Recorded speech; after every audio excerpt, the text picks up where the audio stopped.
먼저 정경 본부장 설명이 있겠습니다. 네, 코로나 바이러스 감염증 19 국내 발생 현황을 말씀드리겠습니다. 8월 31일 기준으로 국내 발생 신규 확진자는 238명이 확인되었고 해외 유입 사례는 10명이 확인되어 총 누적 확진자 수는 19,947명입니다. 신규 격리 해제자는 70명으로 현재는 4,650명이 격리 중에 있으며 위중 중증 환자는 79명입니다. 어제는 한 분이 추가로 사망하셨습니다. 삼가 고인의 명복을 빌고 유가족께는 심심한 위로의 말씀을 드립니다. 국내 주요 발생 현황에 대해서 말씀드리겠습니다. 서울 성북구 사랑제일교회와 관련하여 접촉자 조사 중에 21명이 추가 확진되어 현재까지 누적 확진자는 1,056명입니다. 현재 교인 및 방문자가 586명으로 집계되고 있고 추가 전파 관련된 사례가 378명, 조사 진행 중인 사례가 92명입니다. 현재까지 사랑제일교회 관련하여 추가 전파가 발생한 장소가 25개소로서 총 159명이 접촉자 조사 중에 확진이 되었고 추가적인 조사가 진행 중에 있습니다. 8.15 서울 도심 집회와 관련하여 조사 중에 30명이 추가로 확진되었습니다. 현재까지 누적 확진자는 총 399명입니다. 집회 관련이 162명, 추가 전파가 152명, 경찰 관련이 8명과 현재 77명은 조사 중에 있습니다.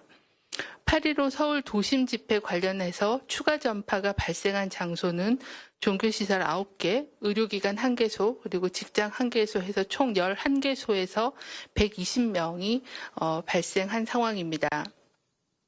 서울 영등포구의 권능교회와 관련하여 접촉자 조사 중에 12명이 추가 확진되었으며 현재까지 누적 확진자는 총 29명입니다. 이 중 경기 고양시에 있는 123 요양원 관련해서 2명이 추가로 확진되어 현재까지는 총 누적 확진자가 11명입니다. 부산 연제구 오피스텔 모임과 관련하여 8월 18일 첫 확진자 발생한 후에 접촉자 조사 중에 7명이 추가 확진되어 현재까지 누적 확진자는 총 8명입니다.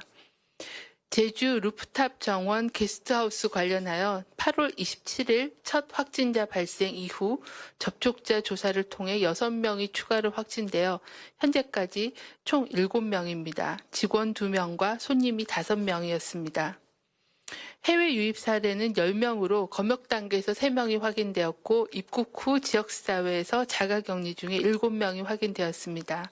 이 중에 내국인은 3명이었습니다. 추정 유입 국가는 러시아 2명, 방글라데시, 인도네시아, 오만이 각 1명이며 유럽 지역에서 3명, 그리고 아메리카 지역에서 2명이 유입된 상황입니다. 지난 2주간의 방역관리 상황 및 위험 요인에 대해서 말씀을 드리도록 하겠습니다. 국내 발생 환자는 최근 2주간 일평균 299.7명으로 이전 2주보다 8배 증가하였습니다. 지역별로는 수도권의 일일 평균 국내 발생 환자 수가 239명으로 전체에서 약 80%의 비중을 차지하고 있습니다.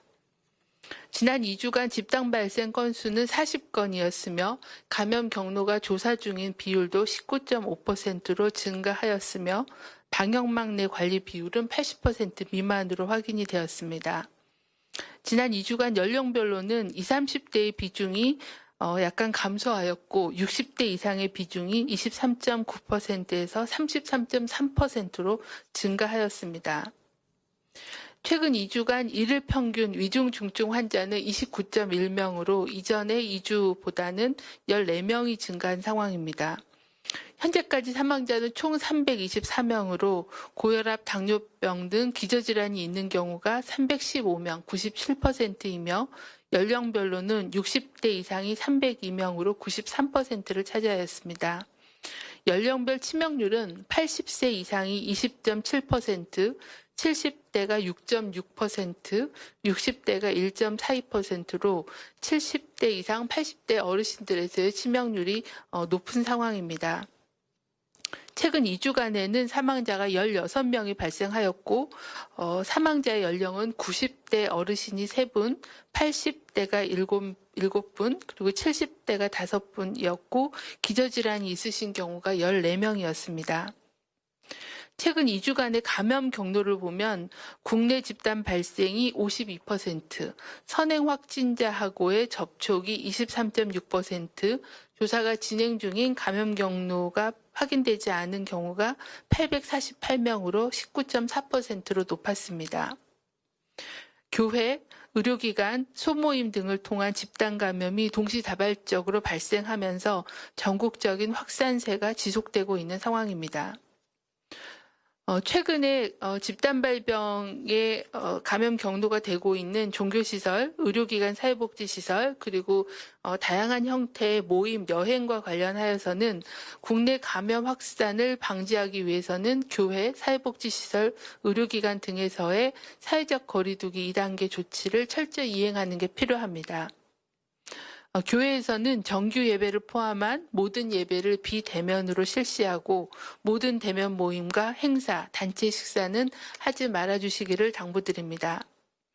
감염 시에 중증으로 이어질 가능성이 높은 고령층들이 주로 이용하는 의료기관과 사회복지시설에서는 입출입자를 철저히 통제하고 특히 최근에 감염 경로가 되고 있는 종사자들의 경우에는 다중이용 시설을 방문하거나 모임을 참석하는 것을 자제해 주시기를 요청을 드립니다. 또한 환자 및 종사자에서 유증상자가 있을 경우에는 신속하게 격리하고 신속 검사를 시행해 주시고 마스크 착용 등 방역 수칙을 철저히 준수해 주시기를 거듭 당부를 드립니다. 코로나19 억제를 위해서는 사회적 거리두기의 철저한 이행과 국민들의 실천이 무엇보다도 중요합니다. 2단계 사회적 거리두기 국민행동 지침을 준수해 주실 것을 요청을 드립니다. 국민들께서는 다른 사람을 만나는 행위 자체가 감염 전파를 유발할 수 있는 행동이 될 수 있으므로 불효불급한 외출, 모임, 여행 등은 연기하거나 취소해 주시기를 요청을 드립니다. 음식점, 카페에 방문하여 식사하기보다는 포장이나 배달을 활용해 주시고 실내 체육시설보다는 집이나 야외에서의 안전한 운동을 권장드립니다. 또한 여러 가지 대면 모임도 비대면 모임으로 대체해 주실 것을 요청을 드립니다. 불가피하게 외출할 경우에는 반드시 마스크를 착용해 주십시오. 마스크를 착용할 경우에는 반드시 입과 코를 완전히 가리고 마스크 표면은 최대한 만지지 않는 등 제대로 된 마스크 착용 방법을 준수해 주시기를 바랍니다. 또한 사람 간 2m 거리두기, 또 환기가 잘 안 되고 사람들이 많은 밀집되고 밀폐되고 밀접한 그런 장소는 가지 말아 주시기를 당부를 드립니다. 마지막으로 발열이나 호흡기 증상이 있는 경우에는 외출, 출근, 등교하지 말고 선별진료소에서 진료와 검사를 받아주실 것을 요청을 드립니다. 지난 주말에 확진자 수가 약간 감소하였습니다. 아마 주말에 영향이 있다고 생각을 하지만 2단계 사회적 거리두기 강화 조치와 국민들께서 열심히 방역 수칙을 지켜주신 결과가 반영되었다고 판단하며 한마음으로 방역 수칙을 지켜주신 국민들께 진심으로 감사 말씀을 드립니다. 하지만 여전히 200명대의 확진자가 매일 발생하고 있고 전국적으로 동시다발적인 집단 발병이 이어지고 있습니다. 또한 최근 들어서는 위중증 환자가 오늘 79명으로 지난주에 비해서 2배 이상 증가하였고 사망자도 계속 보고되고 있는 상황입니다. 이번 주에 사회적 거리두기를 얼마나 철저히 실행하여 전파 연결고리를 끊느냐가 향후 코로나19 유행 통제에 매우 중요한 한 주가 됩니다. 생업의 피해와 생활의 불편을 감내하면서 이번 방역 조치를 이행해 주시는 국민들과 자영업자분들에게는 송구하며 감사 말씀을 드립니다. 많은 분들의 고통과 불편을 수반하는 지금의 강력한 조치가 유행 억제의 반전을 이끌어내려면 국민들이 모두 함께 철저하게 방역에 참여해서 강화된 2단계 사회적 거리두기를 굵고 짧게 잘 맞춰야 방역의 효과도 낼 수 있고 피해도 최소한으로 줄일 수가 있습니다. 이번 주 사회적 거리 두기를 철저히 지켜 코로나19 유행을 억제해야 하는 이유는 정말 많습니다. 나와 소중한 가족의 건강을 지키는 것이고 이웃과 직장 동료의 안전을 보호하는 것입니다.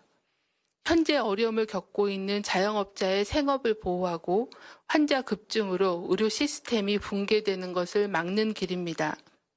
학생들이 등교 수업을 하고 안전한 대학 입시를 치를 수 있고 청년들이 취업, 자격 시험을 볼 수 있는 안전한 환경을 만드는 것입니다. 국민 여러분들의 간절한 희망과 소망이 담겨 있다고 생각합니다. 이번 한 주 동안 긴장의 끈을 바짝 조여 반드시 코로나19 유행을 극복할 수 있도록 국민 여러분들의 자발적인 참여를 간곡하게 요청드립니다. 외출, 모임은 자제하고 안전한 집에 머물러 주시길 바랍니다.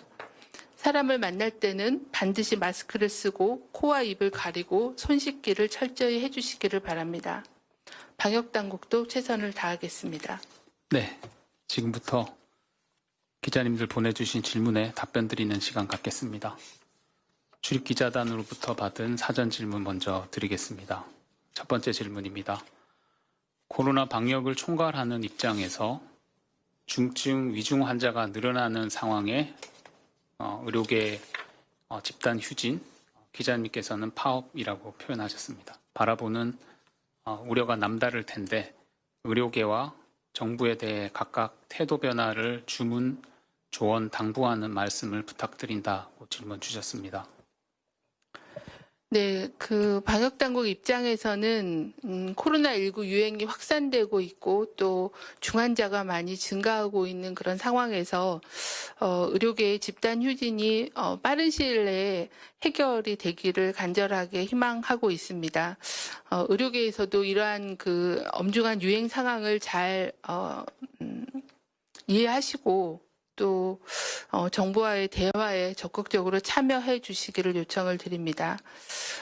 방역 당국도 정부이기 때문에 정부에 대한 주문이나 조언은 적절하지 않다라는 생각입니다. 네, 다음 질문입니다. 일부 보도에서 나왔듯이 사랑제일교회 관련 명단이 관련이 없는 사람들도 포함되어 있다고 한다. 그런 내용에 대해서 기자님 설명하셨습니다.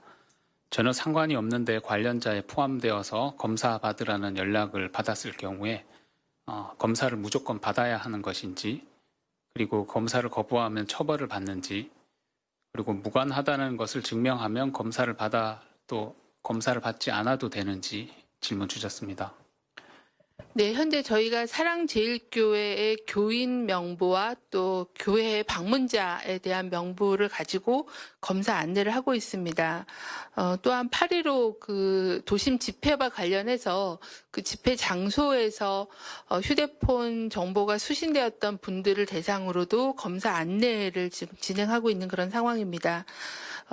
해당 사랑제일교회에 노출이 있었거나 아니면 강화문 집회 참석자가 아니어도 집회 참석 장소에서의 노출이 있었다고 하시는 분들은 신속하게 검사를 받아주실 것을 요청을 드립니다. 거부하는 경우에, 그러니까 무관하다고 증명이 되는 경우에는 검사를 받지 않으셔도 될 것 같습니다. 만약에 교인이나 방문자 명부가 정확하지 않아서 그러한 불이익을 당하시는 경우에는 그 부분에 대해서는 충분히 보건소와 협의해서 검사를 받지 않으셔도 된다고 말씀을 드립니다. 다만 거짓으로 말씀을 하시거나 검사를 거부할 경우에는 처벌을 할 수가 있는 상황입니다. 해당 지자체마다 검사 명령이 조금 달라서 벌금 200만 원 내지 300만 원 정도의 처벌 조항이 있는 걸로 알고 있습니다. 명백하게 노출이 되었음에도 불구하고 검사를 거부하는 경우에는 처벌을 받을 수 있다는 말씀을 드리고, 저는 처벌보다는 노출이 되었을 경우에는 본인이 일단 가장 위험합니다. 본인이 늦게 진단을 받을 경우, 특히 50대 이상, 60대 이상 어르신들이 검사를 신속하게 받지 않으시고 진료 시기를 놓친다고 하면 위중증으로 이행이 될 수 있기 때문에 본인의 건강을 위해서 검사를 꼭 받으셔야 됩니다. 또한 본인뿐만이 아니라 감염병이기 때문에 본인이 소중하게 여기시는 가족, 또 이웃, 또는 다른 그런 교회의 어떤 교인들께도 전파를 시켜줄 수 있기 때문에 그런 두 가지 측면을 고려해서 반드시 위험 상황에 노출이 되신 분들은 신속하게 검사를 받아주실 것을 다시 한번 당부드립니다. 네, 다음 질문입니다.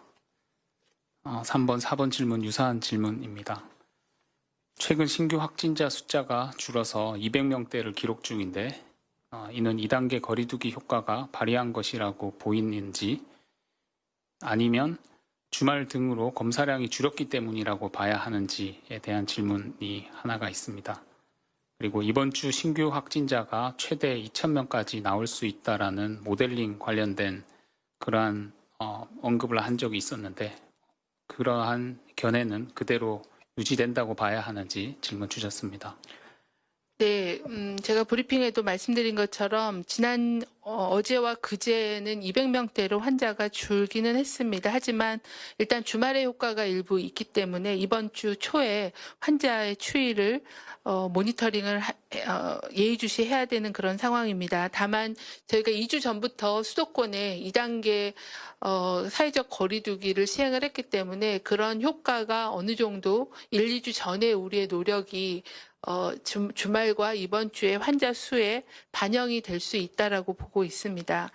다만 이번 주 일요일부터 시작되는 그 강화된 2단계 사회적 거리두기의 효과는 빨라야 이번 주 말 다음 주 초에 그런 효과들을 좀 확인할 수 있기 때문에 이번 주까지는 경각심을 놓지 말고 사회적 거리두기를 제가 말씀드린 것처럼 확실하게 모두 함께 실천해서 고통스러운 시간을 줄일 수 있는 그런 노력을 최대한 해야 되는 주라는 말씀 다시 한번 드립니다. 2,000명까지 나올 수 있다고 말씀을 드렸던 거는 여러 전문가들이 지난주 상황을 반영한 감염 재생산 지수를 근거로 한 모델링의 결과를 인용해서 말씀을 드렸던 겁니다.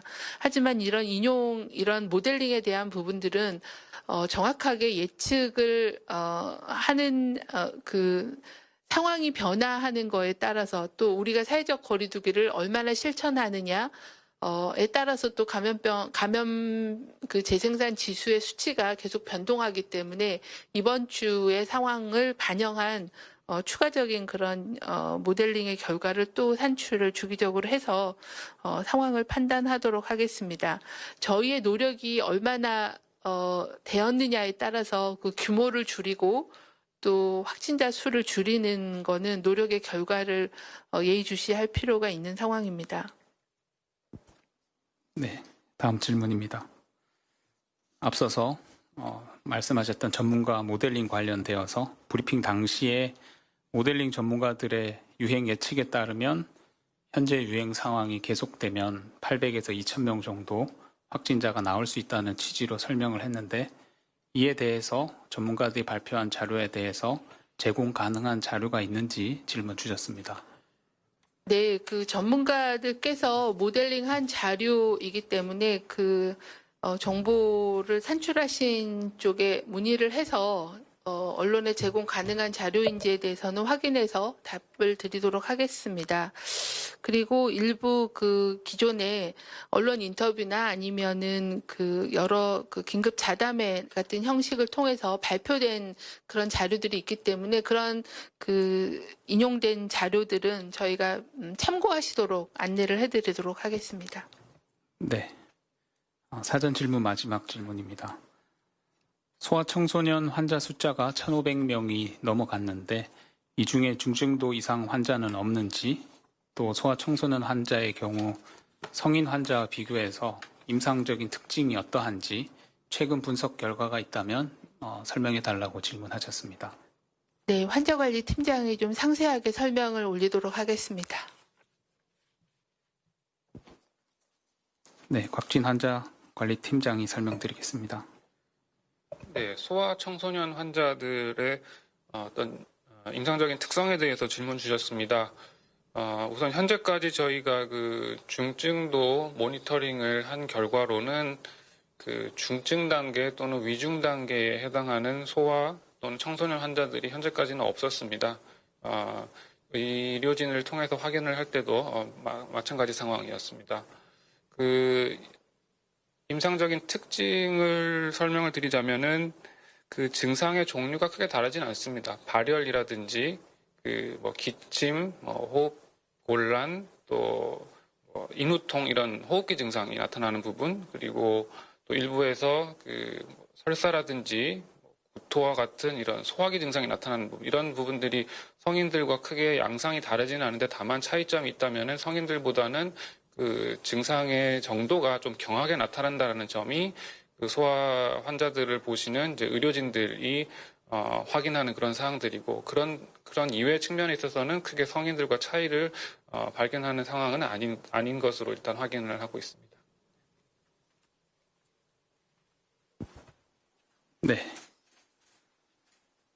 그럼 지금부터 현장에서 기자님들께서 문자로 보내주신 질문에 답변 드리겠습니다. 첫 번째 질문은 연합뉴스 김예나 기자님 질문 주셨습니다. 두 가지 질문 주셨습니다. 정부가 지난 17일 임시공휴일 지정과 관련해서 질병관리본부 측에 의견을 묻지 않았다는 보도가 있었는데 이 부분에 대한 사실 확인을 해달라고 하셨습니다. 또 이와 더불어서 이 부분은 아마 10월 시행 준비 예정으로는 알고 있습니다. 그 정부 부처에서 코로나19 상황에서 여행 주간 등 또는 숙박 할인 쿠폰 정책을 진행할 때 있어서 어떠한지 궁금하다고 질문 주셨습니다.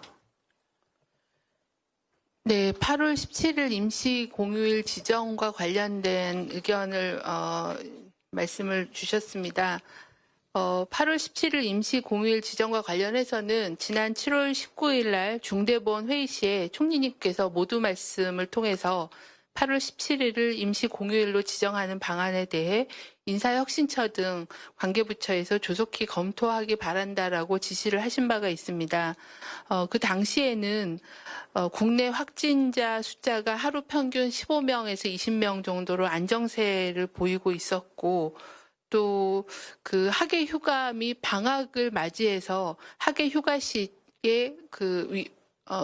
여행지에서의 안전한 그런 방역 관리를 어떻게 할지 또 학생들이 방학에 들어가면 PC방 등 안전한 그런 그 학생들 이용 시설을 어떻게 방역 관리를 강화하는지에 대한 그런 학예 휴가 또는 방학에 대비한 방역 수칙에 대한 강화 방안들을 같이 검토를 하였고요. 그 당시에 임시 공휴일 그 지정에 대해서는 이러한 학예 휴가의 연장된 방역 조치를 같이 시행하는 걸로 판단을 했었습니다. 그래서 그 당시에는 방대본에서는 별도의 검토 의견을 제시하지 않고 동의를 한 바가 있습니다.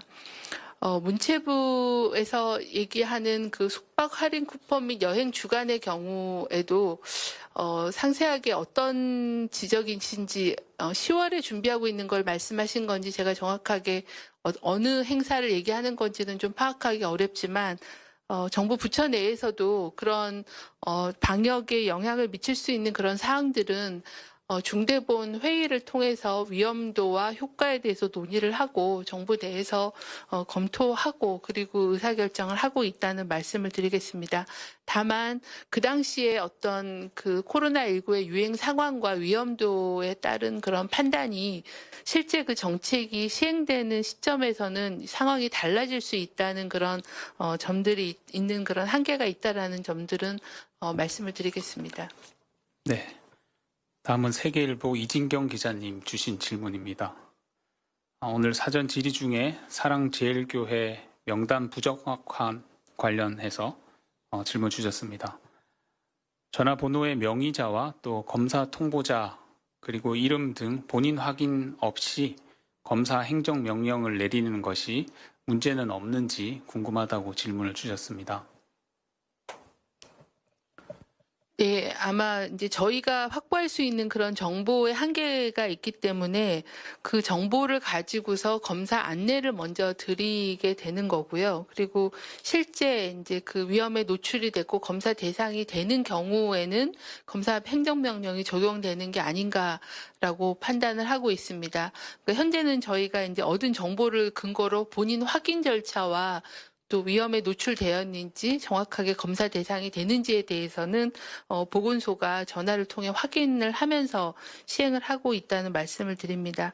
다만 이제 정직하게 대답을 해주시고 필요한 검사는 꼭 받아주셔서 행정명령보다는 본인의 건강과 가족의 안전을 위해서 적극적으로 협조해 주시는 거가 강제력을 동원하는 것보다 훨씬 효과적이다라는 그런 요청 말씀을 드리겠습니다.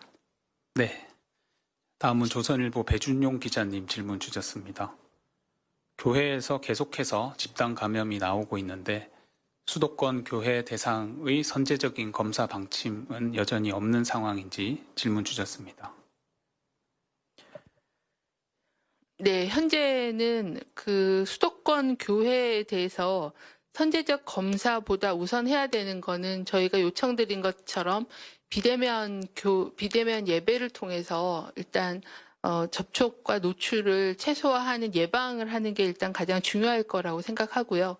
두 번째는 현재 검사 역량의 우선순위가 있기 때문에 전수에 대한 무차별적인 검사보다는 위험 요인이 있는 그런 교회나 아니면 유증상자를 중심으로 한 그런 검사를 신속하게 수행하고 조금이라도 위험 요인이 있는 경우에는 전체를 대상으로 하는 그런 광범위한 그런 조사를 하는 좀 더 역학적인 위험도나 상황을 판단을 해서 검사에 대한 대상과 그런 원칙을 정하도록 그렇게 하겠습니다. 아마 전수에 대한 선제적인 검사를 하라는 그런 제안은 아니실 거라고 생각합니다. 네. 네. 다음은 한국일보 김진주 기자님 질문 주셨습니다.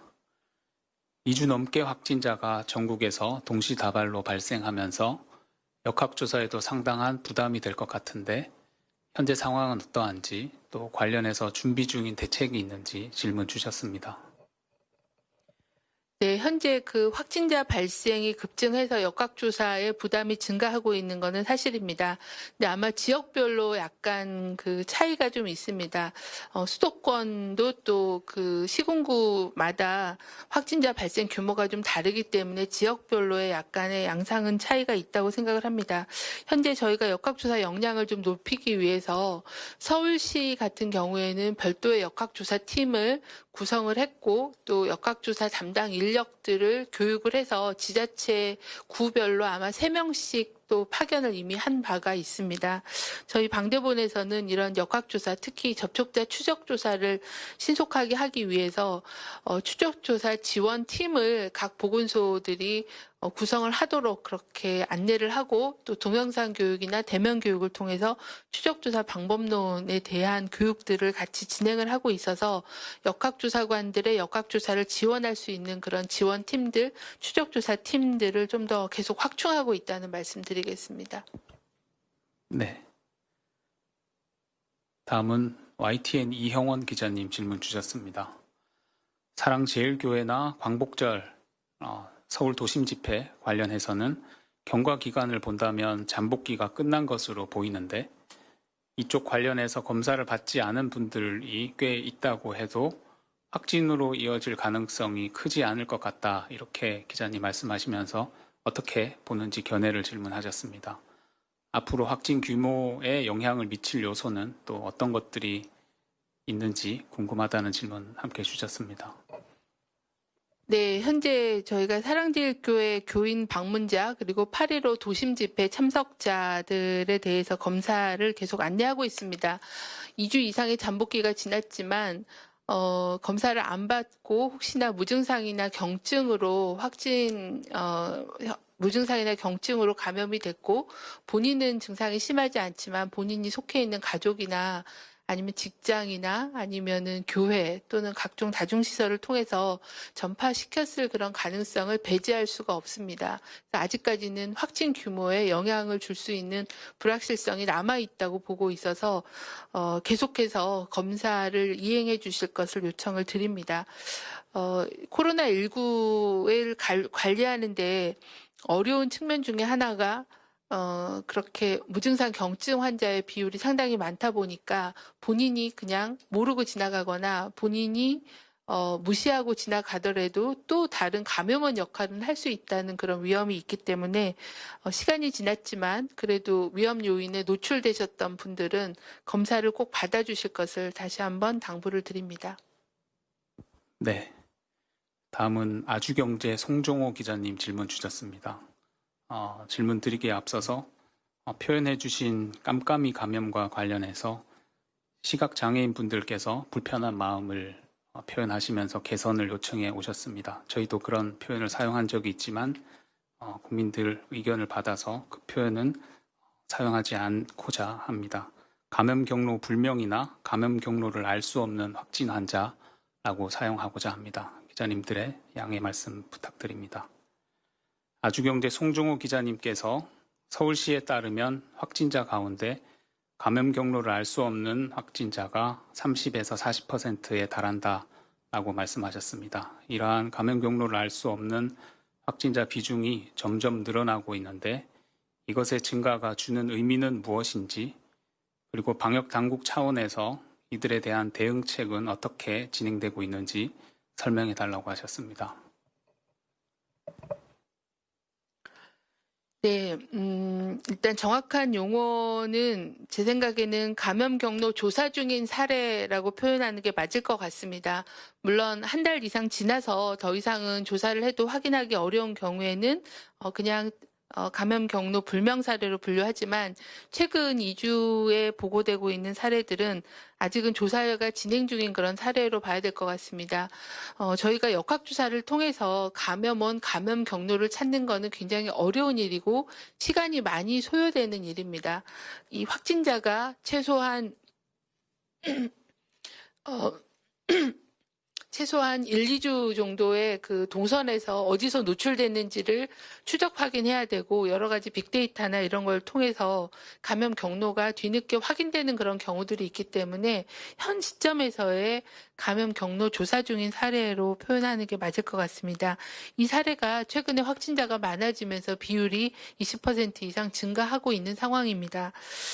이게 많다는 의미는 새로운 오늘 보고된 20% 환자가 다른 기존에 알려져 있는 확진자나 알려져 있는 지역 감염하고 연계되어지 않고 새롭게 발생한 그런 지표 환자라는 것을 의미를 하고 그 지표 환자를 감염시킨 감염 환자가 어딘가에 있고 우리가 찾지 못하는 그런 감염자가 지역에 있다는 것을 의미를 합니다. 그래서 저희가 이 지표를 굉장히 중요하게 모니터링을 하는 이유는 저희가 찾지 못하는 그런 감염원이 지역사회에 존재하는 그런 규모를 추정해 보기 위한 것입니다. 그래서 그게 많다는 거는 저희가 확인하지 못하는 감염원이 상당수 있을 수 있다는 것을 의미를 합니다.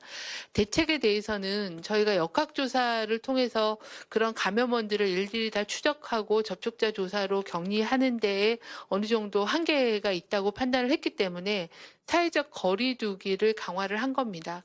사회적 거리두기를 강화한다는 것은 사람들 간의 접촉을 최소한으로 줄여서 혹시 저희가 못 찾는 무증상 경증의 감염자가 있다 하더라도 감염되고 5일 정도가 지나면은 감염력이 없어지기 때문에 그 정도의 기간 동안에 많은 전파를 일으키지 않게끔 하는 그런 그 사람 간의 접촉을 줄여서 전파를 차단하는 거를 하기 위해서 사회적 거리두기를 강화를 하는 겁니다. 그래서 현재는 열심히 역학조사를 통해서 접촉자를 찾고 격리하는 조치도 하지만 그거와 더불어서 사람 간의 전파를 최소화시키는 사회적 거리두기 이 두 가지의 조치를 가지고 유행을 통제하고자 함이라는 것을 말씀을 드리겠습니다.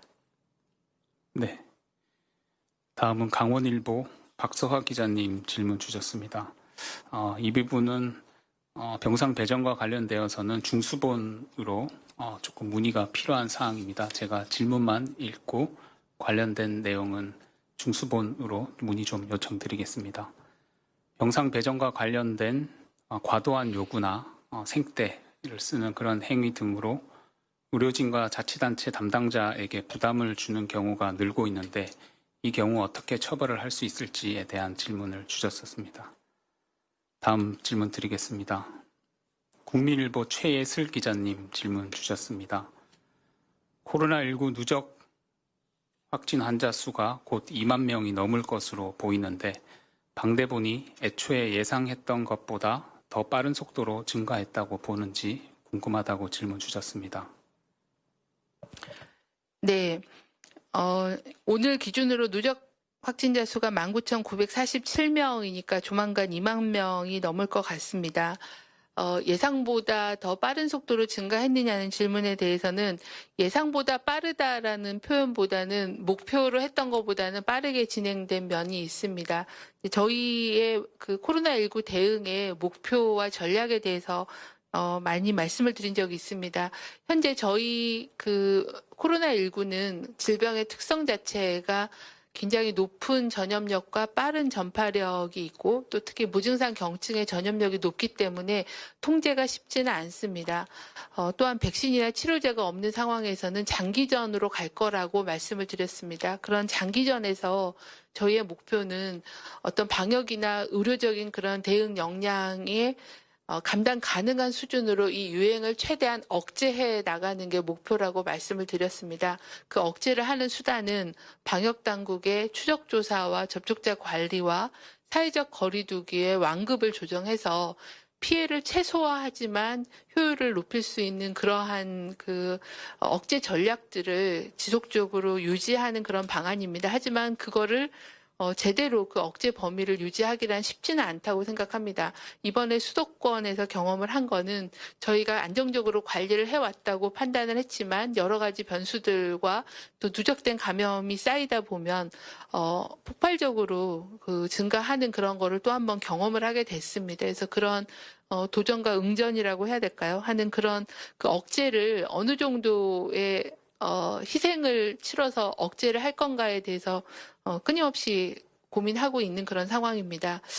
목표는 의료계와 또 방역 조치로 감당 가능한 수준 내로 억제하는 게 목표이기 때문에 이번 한 주의 노력을 통해서 그러한 통제 범위 내로 다시 한번 유행을 꺾기를 바라겠습니다. 그리고 최대한 그런 정도의 목표치를 가지고서 여러 가지 조치를 취하도록 그렇게 하겠습니다. 네, 두 분 기자님 질문 더 있으셔서 여기까지 받도록 하겠습니다. 조선일보 배준용 기자님 질문 주셨습니다. 최근 코로나 유행 대응으로 인해 고생이 많다고 격려 말씀 주시면서 앞서 예정됐던 항체 검사 일정은 변동이 없이 진행이 되고 있는지 질문하셨습니다. 네, 그 항체 검사에 대해서 계획대로 진행이 되고 있습니다. 일부 계약의 문제가 있어서 조금 시기가 지연된 면은 있습니다. 현재 저희가 계획에서 말씀드린 것처럼 국민건강 영양조사에 대해서는 1차 결과는 말씀드렸고 2차 검체에 대해서는 분석이 끝나서 전문가 검토를 예정하고 있습니다. 전문가 검토가 끝나면 결과에 대해서 말씀을 드리도록 하겠습니다. 그 밖에 대구 경북 지역에서의 항체 검사에 대해서도 연구자가 선정이 돼서 현재 그 IRB 심의라거나 아니면은 조사에 대한 기획을 준비를 하고 있어서 검체를 모으고 계신 걸로 알고 있습니다. 9월 정도에는 검사가 진행을 해서 결과를 도출하도록 하겠습니다. 그거 이외에도 저희가 건강검진 그 잔여 검체를 이용한 거와 또 그 입영 장정을 대상으로 하는 그런 항체 검사 등 다양한 사이트를 통한 항체가 검사를 기획하고 연구 용역 형태로 발주를 해서 진행을 하고 있는 그런 상황입니다. 검사 결과가 나오는 대로 신속하게 투명하게 설명을 드리도록 그렇게 하겠습니다.